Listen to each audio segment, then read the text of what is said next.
Art blog তো অনেক বানাইছি, তো আজকে আমি নিয়ে আসছি একটা রমাদান ব্লগ। এই ভিডিওটাতে আমি তোমাদেরকে দেখাবো আমার রমাদানের ফার্স্ট ডে কিরকম। So let's start.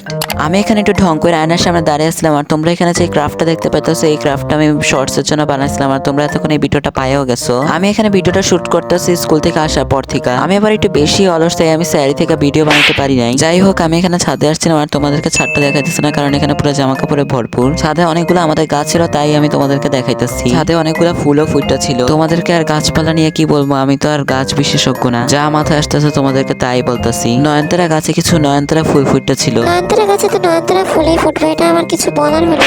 তোমরা এখানে ইনডোর প্লান্টের উপর জাল দেখতে পেতেছো, কারণ এখানে আমাদের কিছু কবুতর আছে যেগুলো এই পাতা খায় ফেলে।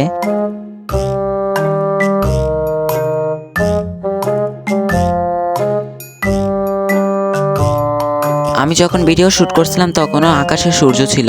আমি এখানে আজাইরাই হাঁটাহাঁটি করতেছিলাম, এবং তখনই মাথার ভিতরে ভূত চাপলো এবং গাছের থেকে ফুল ছেড়ে নিলাম। সত্যি কথা বলতে আমি এখানে আগের থেকে গাছের থেকে ফুল ছেড়ে নিয়েছিলাম, তারপরে একটু ঢং করে দেখানোর জন্য আবার ছিঁচি দেন। এখানে আমি গাছের ভিতরে পানি দিতেছিলাম। বাসায় আসার পর আমার আপু এখানে ইফতারি রেডি করতেছিল। ফুডের ভিডিও যেভাবে বানায় আমি সেভাবে বানাতেছি, এখানে পুরো তেরা বেড়া হয়ে গেছে।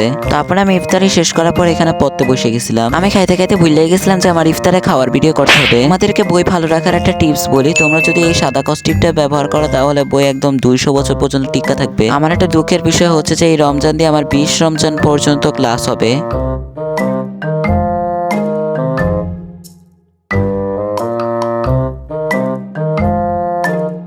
তারপর আমি এখানে একটু রিফ্রেশিং এর জন্য চা নিয়ে আসছি। চা খাওয়ার পর আমি আবার পড়তে বসে গেছিলাম। এটা রমাদান ব্লগে থেকে বেশি স্টাডি ব্লগ লাগতেছে।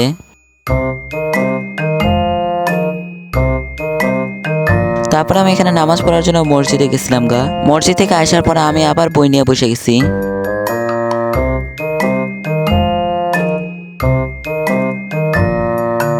আর এখানে আমি আরেকটা পেন্টিং করে নিয়েছিলাম আরেকটা শর্টস বানানোর জন্য। আমি রাতের সময় ভিডিও বানিয়ে রাখি আর সন্ধ্যায় এসে ভিডিও আপলোড করি। আর তোমাদের এই বোরিং ব্লগটা কেমন লাগছে কমেন্টে জানিয়ে দিও।